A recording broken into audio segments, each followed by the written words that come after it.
Hola a todos, soy Mario Maestro, fisioterapeuta en Recovery Clinic. Hoy vamos a hacer un pequeño repaso sobre la neuroanatomía del miembro inferior y las posibles lesiones asociadas a cualquier tipo de afección a estos nervios que vamos a comentar ahora. El nervio femoral nacerá de las salidas nerviosas que existen en las vértebras desde la L2 hasta la L4, vértebras lumbares. Cuando nos referimos a neuroanatomía, queremos decir cómo se distribuyen estas ramificaciones neurales que van a salir desde la médula espinal en la zona lumbar y se van a distribuir y van a otorgar tanto de capacidad motora como de sensibilidad a todo el miembro inferior.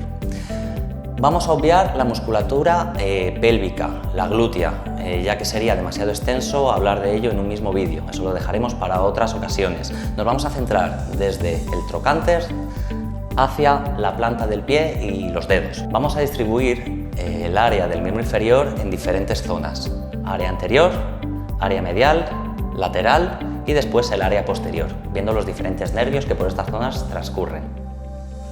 En el área anterior, el nervio principal que vamos a trabajar y en el cual vemos afecciones, el cual repercute después en las patologías que nosotros encontramos, va a ser el nervio femoral. El nervio femoral lo vamos a encontrar por detrás de la rama púbica, dando al cuádriceps, pectíneo y sartorio una función motora y sensitiva.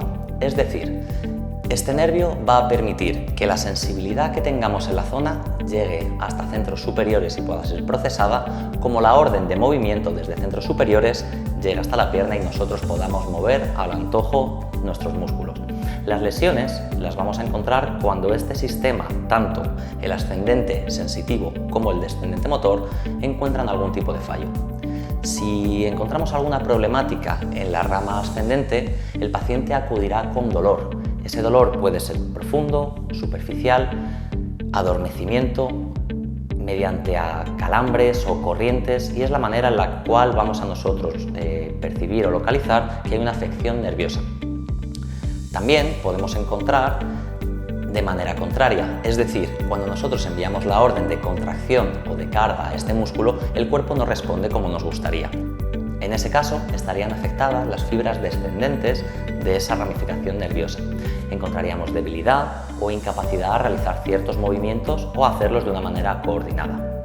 El nervio femoral proporciona de sensibilidad y capacidad motora a cuádriceps, a los 4 bastos del cuádriceps, los cuales van a tener gran afección a toda la patología que podamos encontrar en rodilla y flexores de cadera, así como el pectíneo o el sartorio, que es un músculo que tanto flexiona como nos provoca una rotación externa. En la zona medial de la pierna, lo que sería el área interna del muslo, nos vamos a encontrar con la dominancia principal del nervio obturador. Este nervio también tiene un nacimiento en las mismas raíces nerviosas que el nervio anterior, el femoral, de L2 a L4, y va a dar tanto de capacidad motora y de capacidad sensitiva a toda el área de aductores. También un músculo obturador, pectíneo, y los aductores, como decíamos, aductor mayor, menor, largo y grácil.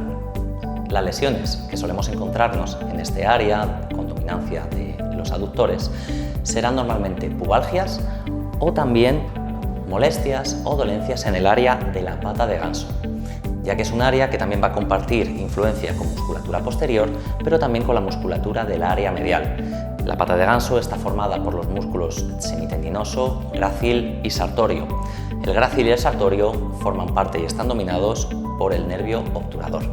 También en el área medial vamos a encontrar mucha afección o mucha dominancia sensitiva, en este caso, de una ramificación del nervio anteriormente mentado, el nervio femoral. Esta ramificación será conocida como nervio safeno y nos va a proporcionar sensibilidad a toda la zona interna de la rodilla y también el periostio tibial. Este área de aquí. Periostitis en corredores suelen ser bastante comunes y suele ser por una afección sensitiva de este nervio, el safeno, ramificación del femoral. En el área lateral de la cadera, el muslo, la zona más alta, vamos a encontrarnos la dominancia del nervio femorecutáneo lateral. Es un nervio sensitivo, no provoca contracción de músculos, pero sí una gran sensibilidad en esta zona de la cadera. Dolores en el trocánter, las trocanteritis conocidas o afecciones en cuanto a la movilidad de abducción o movimientos de rotación en la cadera, suele verse afectado a nivel sensitivo este nervio. Es un nervio que su recorrido viene de L2 a L3 y nos va a recorrer el borde lateral de la cresta ilíaca, llegando hasta la zona lateral del muslo. Y por último, en la zona posterior o área posterior del miembro inferior vamos a encontrar uno de los nervios más conocidos del cuerpo, que muchas veces se lleva la culpa de dolencias y no siempre es suya, aunque sí tiene una gran dominancia sensitiva y motora de toda la región posterior de la pierna, llegando hasta la planta del pie y dedos. Este nervio va a ser el nervio ciático. Este nervio, el nervio ciático, tiene un nacimiento en las raíces nerviosas del L4 hasta S3, tercer agujero sacro. Nos encontramos que entre S3 y S2, sacro 3 y sacro 2, es donde se encuentra la mayor concentración y tallo de este nervio. Es el nervio más grueso de todo el cuerpo, entonces tiene una gran predominancia y suele verse afectado por patologías en el área lumbar. Como decimos, aparece desde L4. Lesiones en vértebras o áreas de disco de L4, L5, L5, S1, S1, S2 y S2 y S3 pueden dar como resultado una afección tanto sensitiva como motora en todo el recorrido de este nervio. Los músculos que van a ser inervados por el nervio ciático, desde la zona del trocánter hasta la zona de la rodilla, van a ser sobre todo el área de isquiosural, bíceps femoral, semimembranoso y semitendinoso. También habrá fibras que ayuden a la activación motora del aductor mayor, que también estaba inervado, como hemos comentado, por el nervio obturador. En este caso podemos encontrarnos tensión muscular, debilidad o falta de activación, como hemos dicho, aparte de la sensibilización que podemos ver en todo este área. Cuando encontramos cargado el área de isquiosural, la zona posterior del muslo, también puede llegar a afectarnos al área lumbar precisamente por esta relación que hemos comentado anteriormente. Si seguimos haciendo un repaso por el trayecto de este nervio, vamos a encontrar que justo antes de la separación del pliegue popliteo, cuando se dividen bíceps femoral, halos, semimembranoso y semitendinoso, también el nervio ciático se bifurca en dos.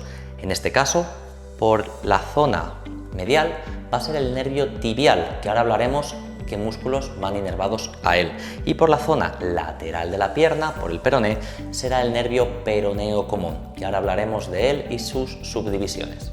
Una de las bifurcaciones del nervio ciático va a ser el peroneo común. Se dividirá más o menos a la altura del hueco popliteo. Este nervio nos va a recorrer el lateral de la zona del peroné, dando sensibilidad y capacidad motora al peroné y zona del empeine. Este nervio también se va a bifurcar en dos. Cuando lo tenemos en el hueco popliteo lo conocemos como nervio peroneo común. Cuando descendemos un poquito más a la altura de la cabeza del peroné, sufre una segunda bifurcación, viendo el peroneo superficial, que nos va a dar inervación a peroneo largo, corto, tercer peroneo, y después el peroneo profundo, que nos dará inervación a tibial anterior y extensores de dedos.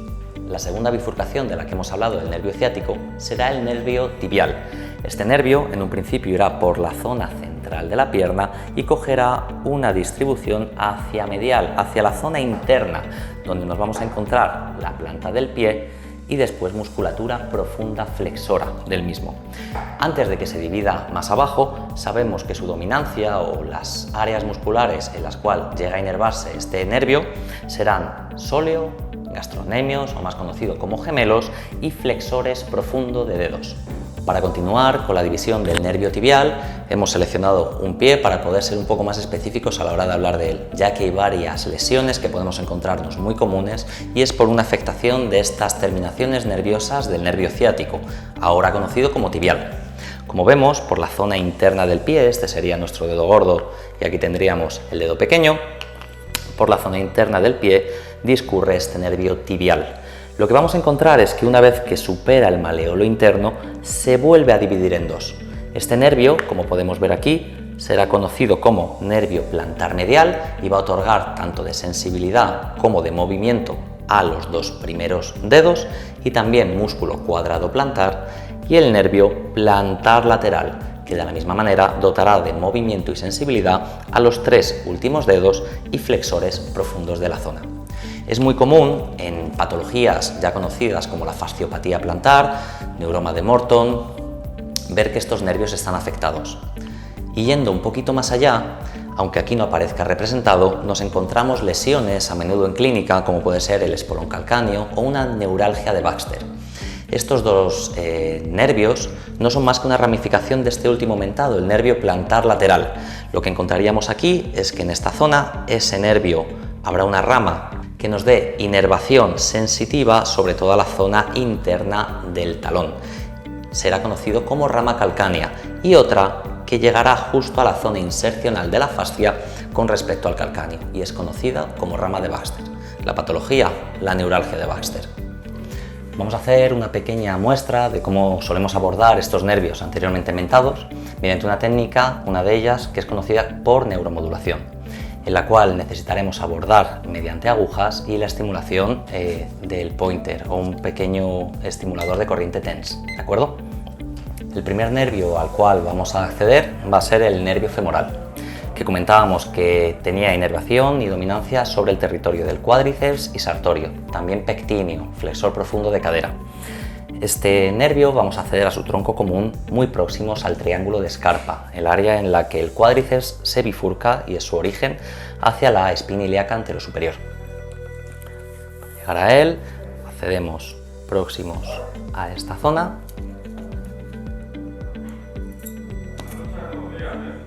Una vez ya hemos accedido al nervio, lo que vamos a hacer con este y con los siguientes va a ser generar un pequeño estímulo que provoque una contracción motora para que podamos comprobar toda la zona que está inervada por este nervio. En este caso, el nervio femoral va a afectar sobre la contracción del cuádriceps. Entonces lo que vamos a ver es que provoca una contracción de esta zona y nos va a ser de mucha utilidad en lesiones de rodilla, tendón rotuliano o incluso molestias en cuanto al cartílago rotuliano, más conocidos como condromalacia. Este movimiento que provocamos mediante la movilidad de este nervio, ahí lo tenemos un poquito más claro, nos va a venir muy bien a la hora de trabajar cualquier dolencia que nos abarque desde esta zona hasta el área del tendón rotuliano. El siguiente nervio que vamos a abordar va a ser el nervio obturador. Como hemos comentado, mayor predominancia en la zona medial de la pierna y musculatura aductora. Normalmente lo vamos a encontrar afectado en problemas de pubalgia en relación a la musculatura del abdomen, ya que confluyen ambas en la sínfisis del pubis, y también en la zona de la pata de ganso, también en relación con musculatura posterior, que ahora más tarde hablaremos de ella. Vamos aquí, bien. Estimulamos el nervio para ver un poco su reacción muscular en la zona de aductores. Podemos comprobar cómo desde aquí llega la dominancia hacia toda esta zona en el área interna. Como hemos comentado, este área interna también estaría afectado por la ramificación del nervio femoral llamado nervio safeno. En este caso, al ser nervio sensitivo y no tener estimulación motora, no procedemos a estimularlo. Siguiente nervio que vamos a estimular es el nervio ciático. Este después entraremos un poco más en profundidad, ya que, como hemos hablado antes, tiene dos subdivisiones que van a ir desde la rodilla hasta los dedos, pero en un principio nos interesa estimular su tronco común, que nos lo vamos a encontrar en la zona posterior, en el muslo. También lo veremos afectado cuando el paciente presente molestia lumbar, tensión o dificultad para realizar movimientos de manera coordinada o falta de fuerza. Vamos a ello.